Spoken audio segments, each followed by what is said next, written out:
د طه مبارکه سوره د قرآن عظیم شان شلمه سوره ده په مکی معظمه کې را نازله شوې ده. 115 مبارک آیاتونه لري. تلاوت او پښتو ترجمه یې له لومړي آیت څخه اوري. بسم الله الرحمن الرحیم. د الله په نوم چې ډېر زیات مهربان پوره رحم لرونکی دی. طه ما أنزلنا عليك القرآن لتشقى إلا تذكرة لمن يخشى تنزيلا ممن خلق الأرض والسماوات العلى. طه مونږ دا قرآن پر تا باندې د دې لپاره نه دی نازل کړی چې ته په کړه وخت شي. دا خو د هر هغه چا لپاره یو یادونه ده چې وویریږي. د هغه ذات له لوري نازل کړی شوی دی چې ځمکه او هسک آسمانونه پیدا کړي. الرحمن على العرش استوى. هغه زیات مهربان د کائناتو د باچاهي پر تخت حکم چلوونکی دی.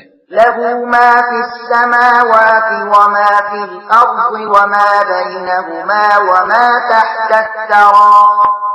له هغو ټولو شیانو څښتن دی چې په آسمانونو او ځمکه کې دي او د هغو چې د آسمان او ځمکې ترمنځ دي او د هغو چې تر خاورو لاندې دي.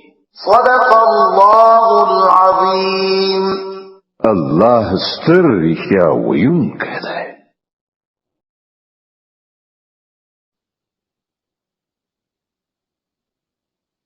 د طه مبارکه سوره چې د قرآن عظیم شان شلمه سوره ده په مکی معظمه کې را نازله شوې ده. 115 مبارک آیاتونه لري. تلاوت او پښتو ترجمه یې له وم آیت څخه اوري. اعوذ بالله من الشیطان الرجیم. پناه وړم الله تعالی شړل شوی شیطان څخه. بسم الله الرحمن الرحیم.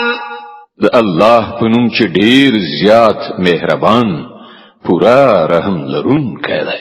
وَإِن تَجْهَرْ بِالْقَوْلِ فَإِنَّهُ يَعْلَمُ السِّرَّ وَأَخْفَى. که خپل خبره په لوړ غږ وکړي هغه خو په پټه ویل شوی خبره بلکې په بیخي زیاته پټه خبره باندې هم پوهیږي. الله لا إله إلا هو له الأسماء الحسنى. هغه الله دی له هغه پرته بل خدای نشته.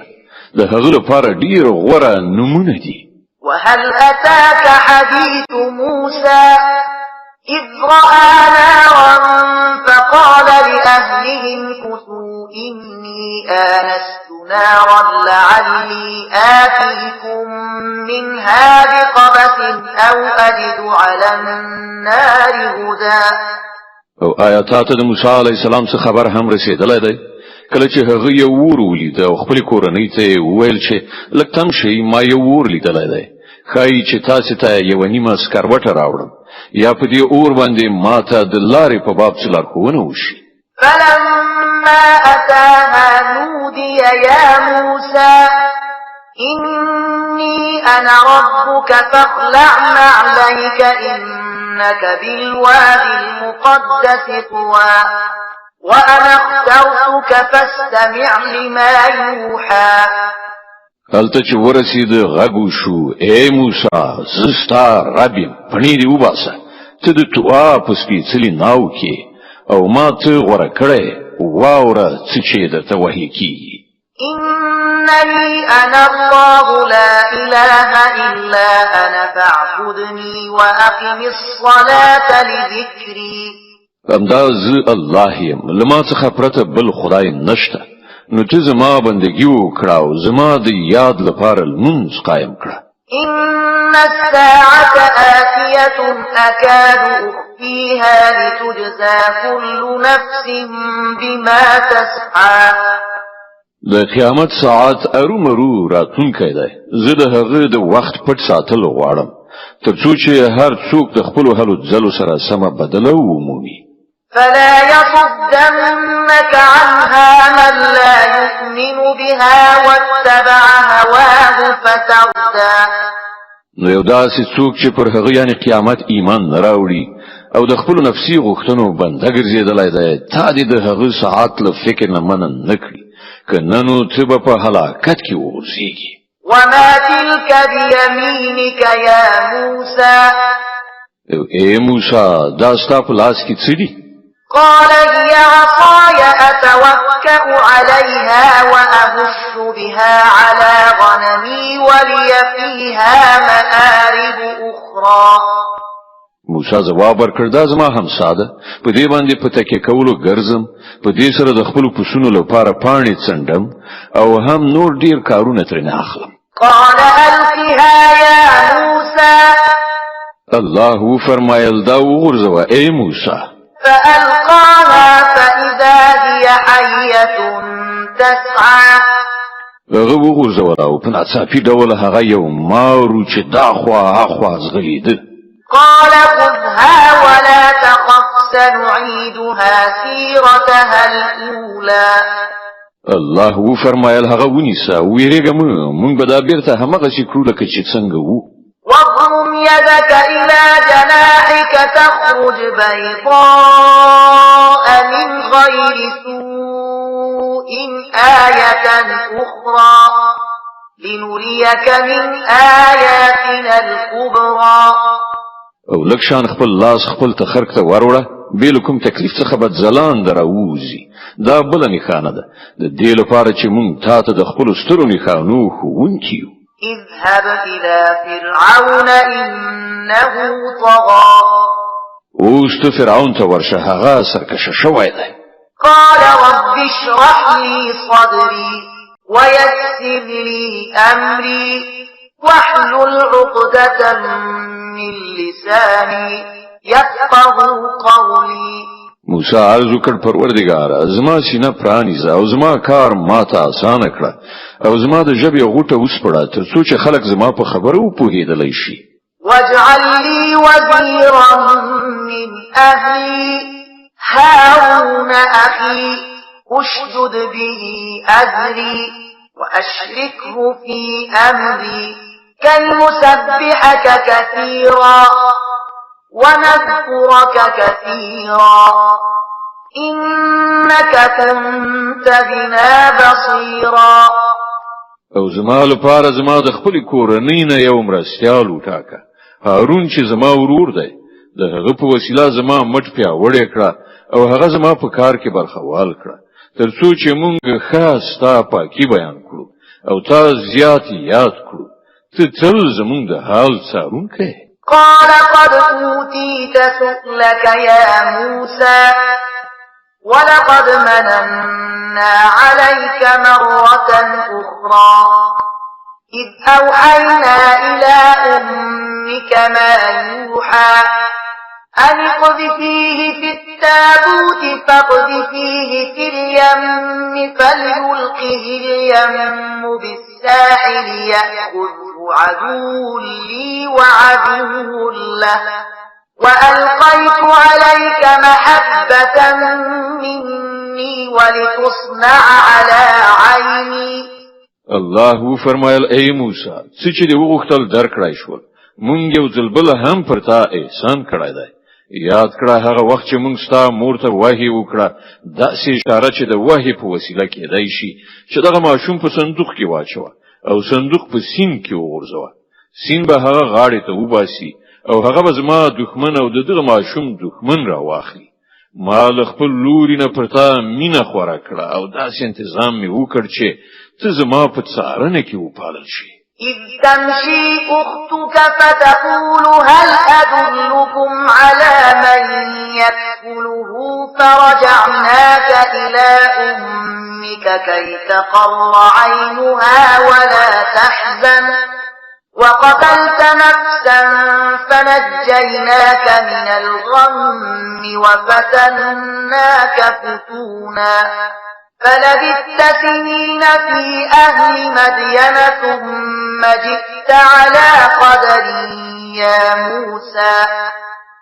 یاد کړه هغه وخت چې ستا خور د فرعون قصر ته نږدې روانه وه بیا یې په تلو ویل زه تاسو ته د هغه چا پته درکړم چې دغه ماشوم په ښه شان وروزي. په دې ډول مونږ ته بیرته د خپل مور غېږې ته ورسولې ترڅو چې د هغې سترګې روښانه شي او اندېښمنه ونه اوسي او دا هم در یاد کړه چې تا یو څوک وژلی و مونږ ته له دغه کړاو نه وویستلې او ته مو له راز ازموینو څخه تیر کړې او ته د مدین په خلکو کې ډیر کلونه واوسېدلې نو اوس هماغسې چې مقرره شوې ده په خپل وخت کې ستا راتګ دی واصطنعتك لنفسي اذهب أنت وأخوك بآياتي ولا تنيا في ذكري اے موسی ما ته د خپل کار لپاره برابر کړې زی ته او ستا ورور زما له نښانو سره او پام کوي تاسو زما په یاد کې لنډون مکوئ اذهبا إلى فرعون إنه طغى فقولا له قولا لينا لعله يتذكر أو يخشى زی تاسو دواړه فرعون ته ورشي چې هغه سرکشه شوی دی له هغه سره په نرمۍ خبرې وکړي ښایي چې هغه نصیحت ومني یا وویریږي قال ربنا إننا نخاف أن يفرط علينا أو أن يطغى دواړو عرض وکړ پروردګاره مونږ ویریږو چې هغه به پر مونږ زیاتی وکړي یا به یرغل وکړي قال لا تخافا إنني معكما أسمع وأرى الله و فرمایل مو ویریږئ زه له تاسو سره یم هر څه اورم او وینم فأتياه فقولا إنا رسولا ربك فأرسل معنا بني إسرائيل ولا تعذبهم قد جئناك بآية من ربك والسلام على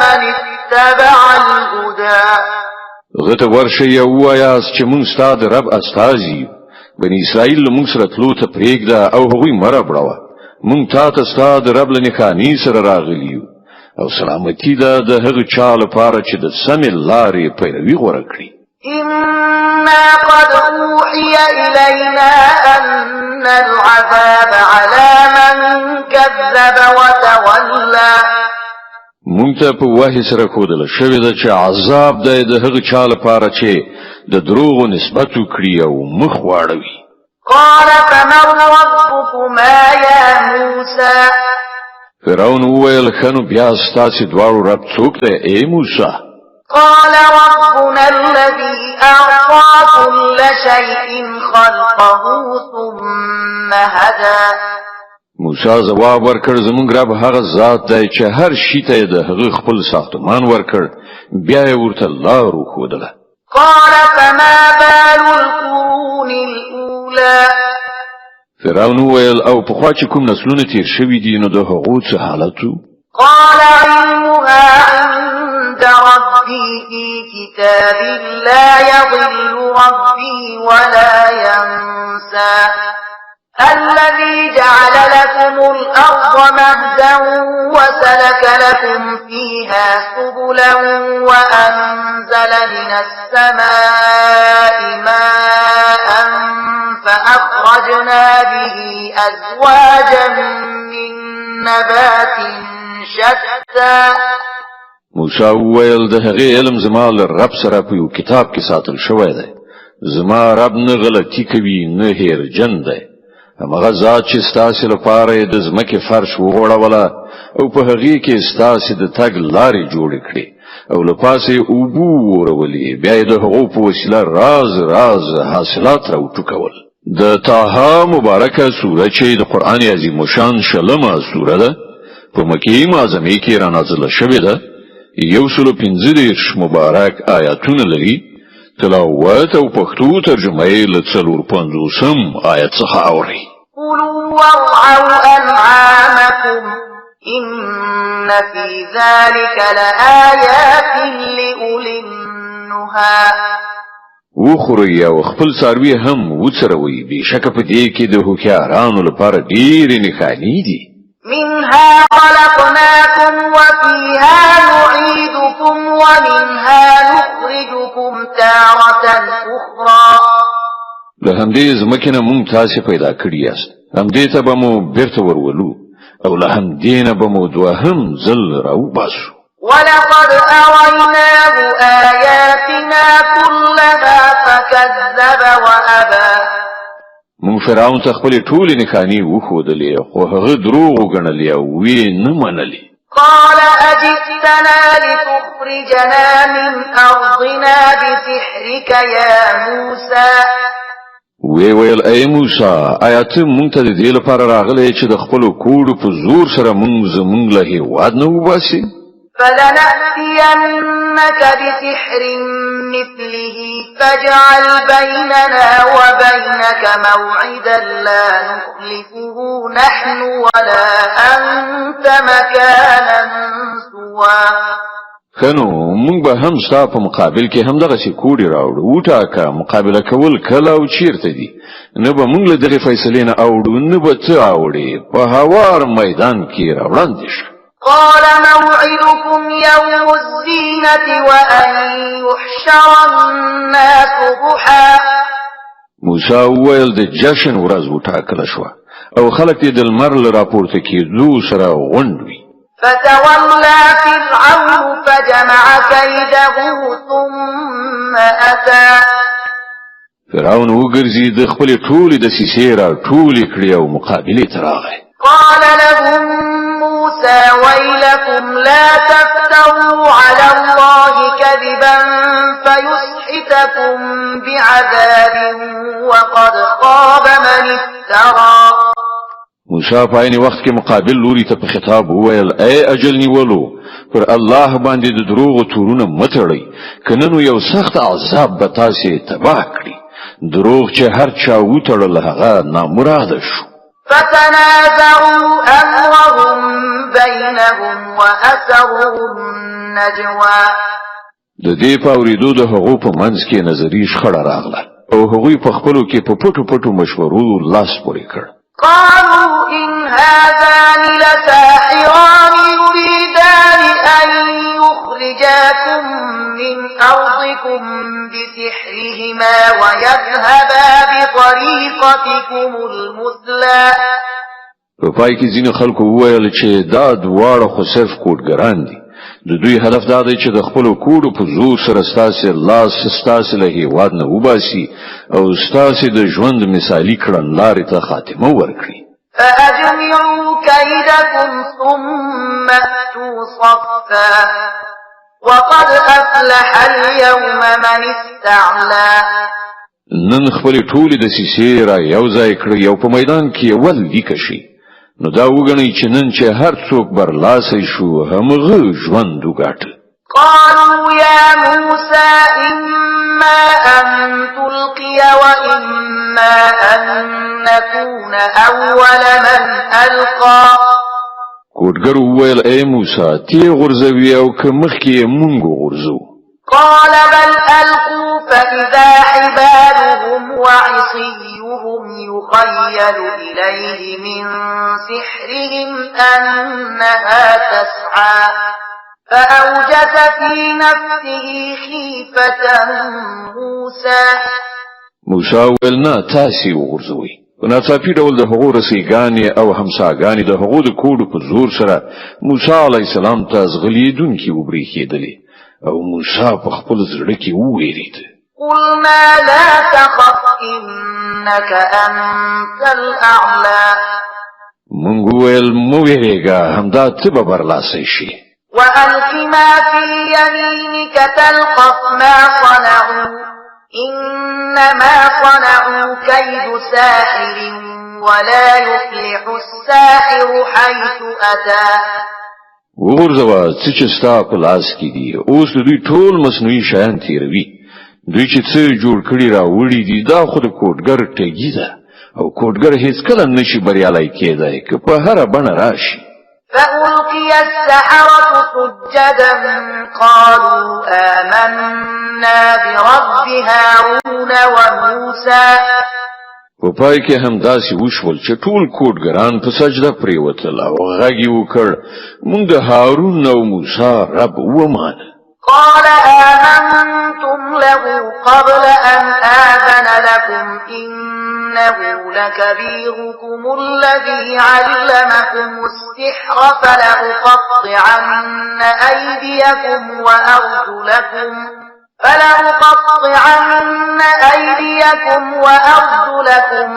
من خلاف ولأصلبنكم في جذوع النخل ولتعلمن أينا أشد عذابا وأبقى.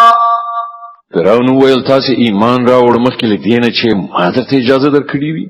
ښکاره شوه چې دا یې ستاسې لارښود دی چې تاسې ته یې کوډګري ښودلې وه. ښه نو اوس به زه ستاسې لاسونه پښې ردو بدلې پرې کړم او د خرماو په ونو کې به مو په دارو زړوم. بیا به تاسې ته څرګنده شي چې له موږ دواړو نه د چا عذاب ډېر سخت او پایښت لرونکی دی. قالوا لن نؤثرك على ما جاءنا من البينات والذي فطرنا فاقض ما أنت قاض إنما تقضي هذه الحياة الدنيا. کوډګرو جواب ورکړ قسم په هغه ذات چې مونږ پیدا کړی یو دا هیڅ کله نشي کېدای چې مونږ د روخانه نښانو راتګ نه وروسته هم په رښتینولۍ باندې تاسو ترجیح درکړو. ستا چې څه خوښ وي هغه وکړه. ته خو ایلات بلا د همدې دنیا د ژوند فیصله کولای شي. إنا آمنا بربنا ليغفر لنا خطايانا وما أكرهتنا عليه من السحر والله خير وأبقى. مونږ خو په خپل رب ایمان راوړ ترڅو زموږ خطاوې راوبخي او له دغې کوډګرۍ نه چې تا ورباندې مجبور کړي وو راتیر شي. الله ډېر غوره او همغه باقي پاتې کېدونکی دی. إنه من يأت ربه مجرما فإن له جهنم لا يموت فيها ولا يحيا. حقیقت دا دی څوک چې له مجرم والی سره د خپل رب حضور ته ورشي د هغه لپاره دوزخ دی چې په هغه کې به نه مري نه به ژوندی کېږي. ومن يأته مؤمنا قد عمل الصالحات فأولئك لهم الدرجات العلى. جنات عدن تجري من تحتها الأنهار خالدين فيها وذلك جزاء من تزكى. او څوک چې د هغه حضور ته د مؤمن په حیثیت ورشي چې ښه عملونه یې کړي وي د دغه راز ټول خلکو لپاره لوړې درجې دي. سمسور به خزانه باغونه دي چې تر هغو لاندې به ویالې بهیږي په هغو کې به د تل لپاره هغوی اوسیږي. دا د هغه چا مکافات دي چې سپېڅلتیا غوره کړي. ولقد أوحينا إلى موسى أن أسر بعبادي فاضرب لهم طريقا في البحر يبسا لا تخاف دركا ولا تخشى. مونږ موسی علیه السلام ته وحی وکړه چې اوس د شپې زما بندگان در سره واخله زه او د هغو لپاره په سمندر کې وچ سړک جوړ کړه. ته د چا له شا درپسې تلو نه هیڅ مه ویرېږه او مه د سمندر په منځ کې په تېرېدو وډارېږه. فأتبعهم فرعون بجنوده فغشيهم من اليم ما غشيهم. د شان فرعون خپل لښکر سره را ورسید او بیا سمندر پر داسې خور شو لکه څنګه چې د خورېدو حق. وأضل فرعون قومه وما هدى. فرعون خپل قوم گمراه کړی و کومه سمه لارښوونه یې نه وه کړې. يا بني إسرائيل قد أنجيناكم من عدوكم وواعدناكم جانب الطور الأيمن ونزلنا عليكم المن والسلوى. ای بنی اسرائیلو مونږ تاسو ته ستاسو له دښمن نه نجات درکړ او د تور په خیاخ کې مو ستاسو د حاضرېدو لپاره وخت وټاک او پر تاسو مو من او سلوا نازل کړل.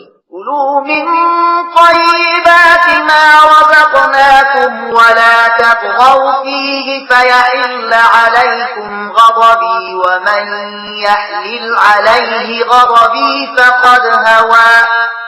خوري زمون پاکه در کړي روزي او د هغې په خوراک کې سرکشي مکوي او کننو پر تاسو به زما غضب پریوزي او په چا باندې چې زما غضب نازل شو هغه نو په یقیني توګه هلاکی. وإني لغفار لمن تاب وآمن وعمل صالحا ثم اهتدى. البته چا چې توبه ویستله او ایمان راوړ او ښه عمل وکړ بیا سم روان شو د هغه لپاره زه ډیر بخښونکی یم. وما أعجلك عن قومك يا موسى. او څه شي ته له خپل قوم نه د مخ راوستلې ای موسی؟ قال هم أولئك على أثري وعجلت إليك رب لترضى. غرض وکړ هغوی زما تر شا روان دي ما تلوار وکړ ستا حضور ته راغلم ای زما ربه تر څو چې ته له ما څخه خوشحاله شې. قال فإنا قد فتنا قومك من بعدك وأضلهم السامري. الله فرمایل خن واورا موږ ستا تر شا ستا قوم په ازموینه کې واچاو او سامري هغوی ګمراه کړل. فرجع موسى إلى قومه غضبان أسفا قال يا قوم ألم يعدكم ربكم وعدا حسنا أفطال عليكم العهد أم أردتم أن يحل عليكم غضب من ربكم فأخلفتم موعدي. موسی علیہ السلام سخت غصه او خواشنی په حالت کې خپل قوم ته راستون شو چې ورغی ویل ای زما قومه ستاسو رب له تاسو سره غوړه وعده نه وی کړی آیا پر تاسو ورځي زیات یا وختي دي یا تاسو په ځان باندې د خپل رب د غضب راتلل غوښتل چې تاسو له ما سره وعده خلافي وکړه؟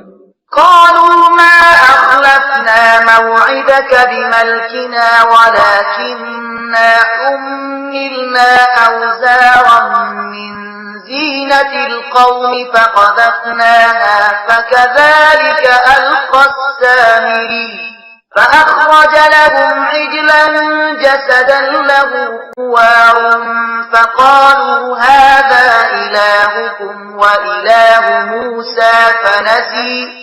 هغه جواب ورکړ مونږ له تاسو سره په خپل واک وعده خلافي نه ده کړې دا سی وشول چې مونږ د خلکو د غاڼو تر پیټي لاندې ستومانه شوي وو او مونږ هغه غورځولې وي بیا په همدې توګه سامري هم څه وغورځول او د هغو لپاره یې د خوسکی بوت راوویست چې له هغه څخه د غوی غوندې رمباړه وتله. خلکو غږ وکړ همدغه د ستاسو خدای او د موسی خدای د موسی دای هیر شو. أفلا يرون ألا يرجع إليهم قولا ولا يملك لهم ضرا ولا نفعا. آیا هغوی نلیدل چې نه هغه د هغو د خبرې ځواب ورکوي او نه هغو ته د ګټې او تاوان رسولو څه واک وس لري؟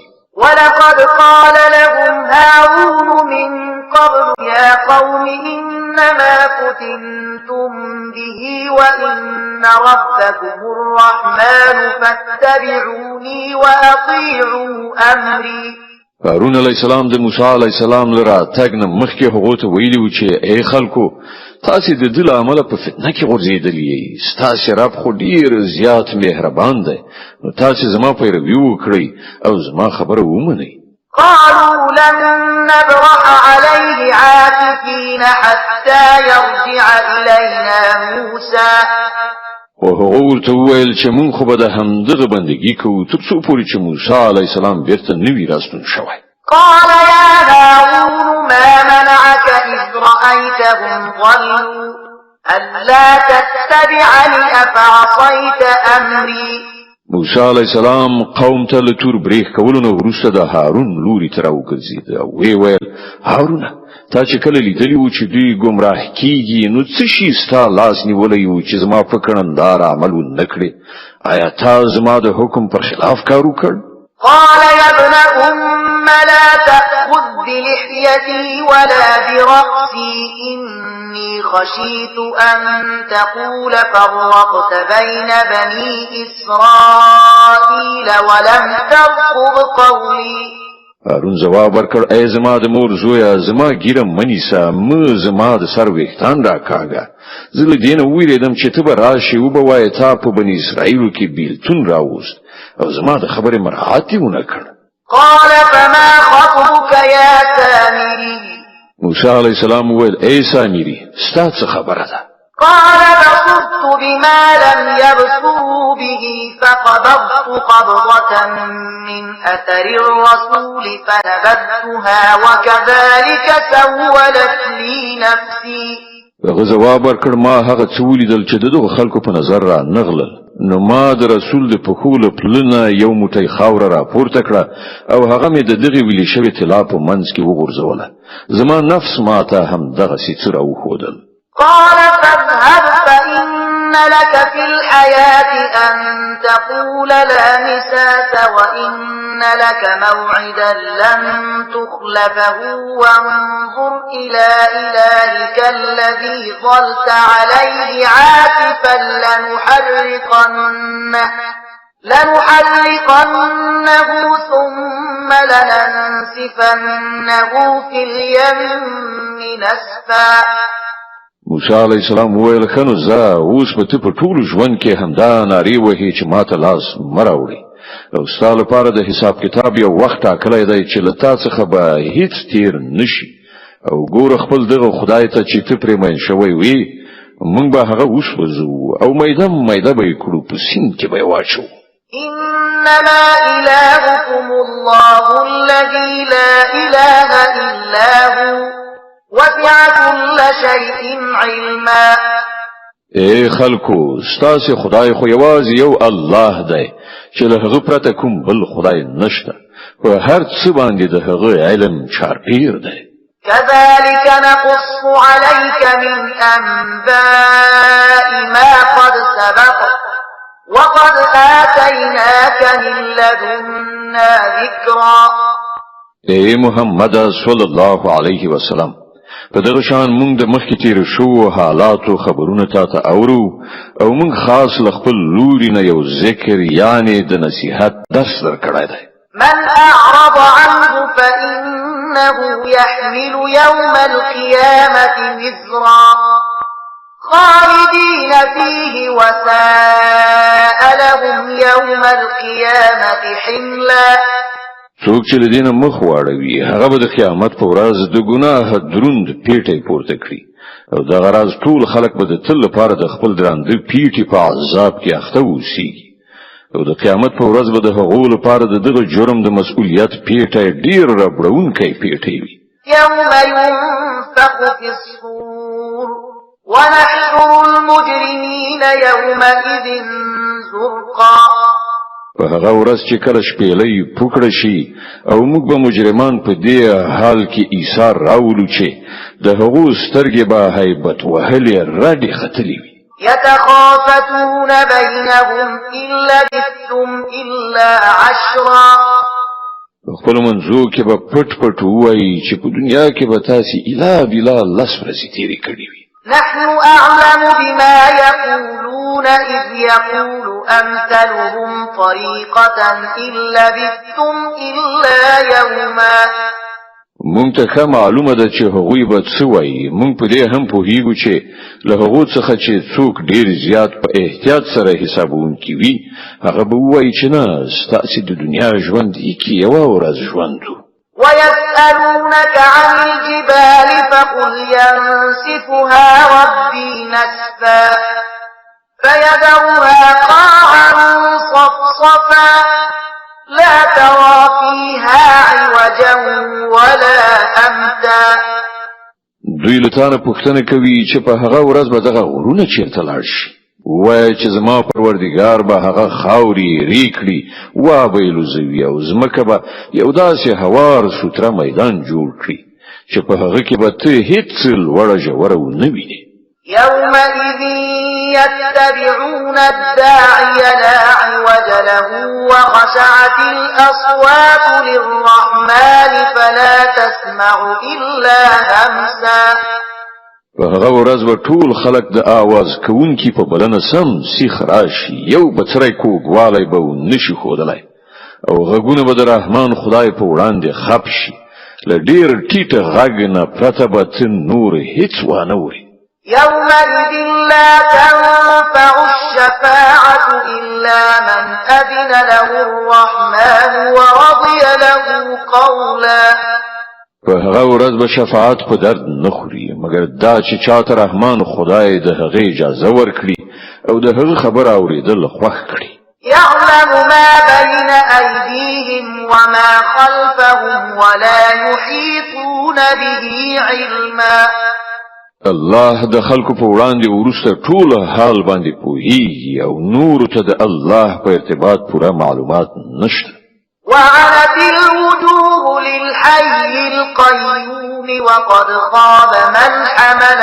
ظلما د خلکو سرونه به د هغه تل تر تل ژوندۍ د کائناتو مدبر په وړاندې ټیټ شي نامراده به وي په هغه وخت کې چې د ظلم د ګناه پیټه راخیستې وي ومن يعمل من الصالحات وهو مؤمن فلا يخاف ظلما ولا هضما او هغه چاته به د څه ظلم او حق ضایع کېدو خطر نه وي چې ښه عمل وکړي او د دې ترڅنګ هغه مؤمن هم وي وكذلك أنزلناه قرآنا عربيا وصرفنا فيه من الوعيد لعلهم يتقون أو يحدث لهم ذكرا او اے محمد صلی الله علیه وسلم په همدې ډول مونږ دغه عربي قرآن نازل کړی دی او په دې کې مو راز اختارونه ورکړي دي ښایي چې دوی له انحراف نه ځان ژغوري یا د دې په برکت په دوی کې د متوجه کېدو څه نښانې پیدا شي فتعالى الله الملك الحق ولا تعجل بالقرآن من قبل أن يقضى إليك وحيه وقل رب زدني علما نو پورته او لوړ دی حقیقي باچا او ګوره د قرآن په لوستلو کې تلوار مکوه تر څو پورې چې تا ته د هغه بشپړه وحی نه وي رسول شي او دعا وکړه چې ای پروردګاره ما ته لا زیات علم راکړه ولقد عهدنا إلى آدم من قبل فنسي ولم نجد له عزما مونږ لدین مخکې آدم علی السلام ته یو حکم کړی وو خو هغه هیر کړ او مونږ په هغه کې تصمیم ونه میند د طه مبارکه سورۃ چې د قران عظیم شان شلمه سورہ ده په مکی معظمه کې را نازله شوې ده 115 مبارک آیاتونه لري تلاوت او پښتو ترجمه یې له 114 آیت څخه اوري وَإِذْ قُلْنَا لِلْمَلَائِكَةِ اسْجُدُوا لِآدَمَ فَسَجَدُوا إِلَّا إِبْلِيسَ أَبَى یاد کړه هغه وخت چې موږ پرښتو ته ویلو چې آدم ته سجده وکړي هغه ټول خو سجده وکړه مګر یو ابلیس چې انکار وکړ فَقُلْنَا يَا آدَمُ إِنَّ هَذَا عَدُوٌّ لَكَ وَلِزَوْجِكَ فَلَا يُخْرِجَنَّكُمَا مِنَ الْجَنَّةِ فَتَشْقَى په دې سره موږ آدم علی السلام ته وویل چې ګوره دا ستاسو استاد میرمنې دښمن دی داسې نشي چې دای تاسو له جنت وباسي او تاسو په غم او بدبختی اخته شي إن لك ألا تجوع فيها ولا تعرى وأنك لا تظمأ فيها ولا تضحى دلته خو تاسو ته دا هوساینه شته چې نو وږي به وزلي وسیږي نو متند او تودوخه ربړوي فوسوس إليه الشيطان قال يا آدم هل أدلك على شجرة الخلد وملك لا يبلى او شیطان هغه تیر ویست ورته وویل ای آدمه تا ته هغه ونه دروخیم چې په هغه سره تل تل ژوند او نه ختمیدونکی سلطنت پلاس درځي فأكلا منها فبدت لهما سوآتهما وطفقا يخصفان عليهما من ورق الجنة وعصى آدم ربه فغوى په پای کې دواړو میړه میرمنې د هغې ونې میوه وخوړله نتیجه دا شو چې سمدلاسه د هغو سطر یو د بل په وړاندې لوڅ شو او دواړه د جنت په پاڼو سره د خپل ځانونو په پټولو باندې لګیا شول. آدم علیه السلام د خپل رب نافرمانی وکړه او له سمې لارې نه واوښت. ثم اجتباه ربه فتاب عليه وهدى. بیا د هغه رب هغه غوره کړ او د هغه توبه یې قبوله کړه او هغه ته یې لارښوونه وکړه. قال اهبطا منها جميعا بعضكم لبعض عدو فإما يأتينكم مني هدى فمن اتبع هداي فلا يضل ولا يشقى. الله فرمایل تاسو دواړه یعنی آدم علی السلام او بیبي حوا له دې ځای یعنی جنت څخه کوز شي. تاسو به یو د بل دښمنان یاست.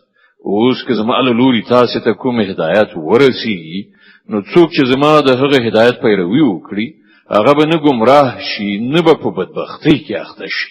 ومن أعرض عن ذكري فإن له معيشة ضنكا ونحشره يوم القيامة أعمى. او څوک چې زما له ذکر یعنی د نصیحت له درس نه مخ واړوي د هغه لپاره به په دنیا کې تنگ ژوند وي او د قیامت په ورځ به موږ هغه روند را پاسو. قال رب لم حشرتني أعمى وقد كنت بصيرا. هغه به وایي پروردګاره په دنیا کې خو زه سترګورم دلته دې ولې روند را پاسولم. قال كذلك أتتك آياتنا فنسيتها وكذلك اليوم تنسى. الله تعالی به فرمایي هو په همدې شان دي زموږ آیاتونه چې تا ته راغلي وو تا هیر کړي وو هماغسې نن ته هیرول کېږي.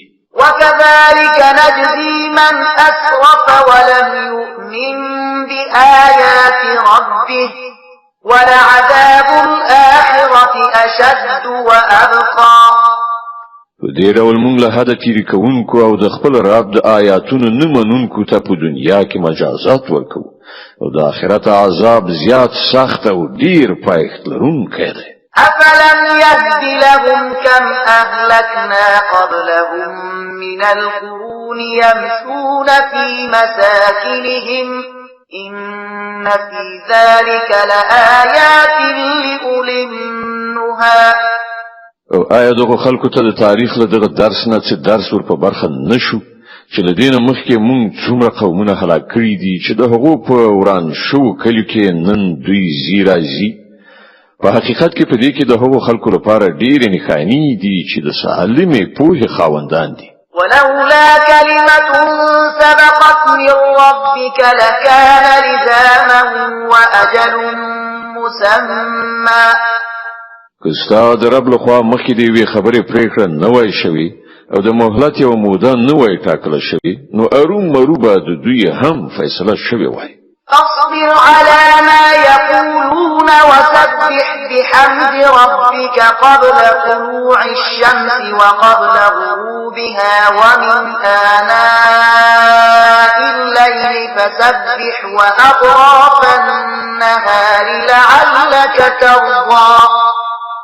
اے محمد صلی الله علیه وسلم دوی چې کومې خبرې جوړوي پر هغه صبر وکړه او د خپل رب له ثنا ستاینې سره د هغه پاکي بیان کړه ل لمر ختلو نه مخکې او ل لمر پریوتلو نه مخکې او د شپې په وختونو کې هم هغه پاکي بیان کړه او د ورځې په څنډو کې هم خای چې ته راضي شي. ولا تمدن عينيك إلى ما متعنا به أزواجا منهم زهرة الحياة الدنيا لنفتنهم فيه ورزق ربك خير وأبقى. او د دنیوي ژوندانه هغه زلبل تسترګې قدر هم مو راړوي چې مونږ له دوی نه راز خلکو ته ورکړي دي. هغه خو مونږ په ازموینه کې د هغو د چولو لپاره ورکړي دي. استاد رب درکړای شوی حلال روزي ډیره ښه او پایښت لرونکې ده. وأمر أهلك بالصلاة واصطبر عليها لا نسألك رزقا نحن نرزقك والعاقبة للتقوى. خپل کورنۍ ته د لمانځه توصیه وکړه او په خپل هم د هغه پابند اوسه مونږ له تانه کوم روزي نه غواړو روزي خو مونږ ته درکو او د عاقبت ښېګڼه د پرهیزګارۍ لپاره ده وقالوا لولا يأتينا بآية من ربه أولم تأتهم بينة ما في الصحف الأولى وی وایي چې دغه سړی د خپل رب له لوري نه کومه نښانه یعنی معجزه ولې نه راوړي آیا دوی ته د مخکنیو صحیفو ټولې ښوونې په څرګند ډول بیان شوي نه دي راغلي ولو أنا أهلكناهم بعذاب من قبله لقالوا ربنا لولا أرسلت إلينا رسولا فنتبع آياتك من قبل أن نذل ونخزى کوم د هغل راتګ نه مخکې دوی په کوم عذاب سره هلاک کړي وای نو بیا به هم دوی ویل چې ای زمون پروردګار تا مونږ ته کوم پیغمبر ولې راونه لیږي چې مونږ لذلیل کېدو او رسوا کېدو نه مخکې ستا د آیتونو پیروي غوړه کړې وای قل كل متربص فتربصوا فستعلمون من أصحاب الصراط السوي ومن اهتدى ای محمد صلی الله علیه وسلم دوی ته وایا هر یو د چارې عاقبت سترګې په لار ده نو اوس منتظر اوسئ ډیر ژر به در معلومه شي چې څوک په سم لار تونکي دي او څوک د هدایت مندونکي دي صدق الله العظیم الله ستر رښتیا ویونکی دی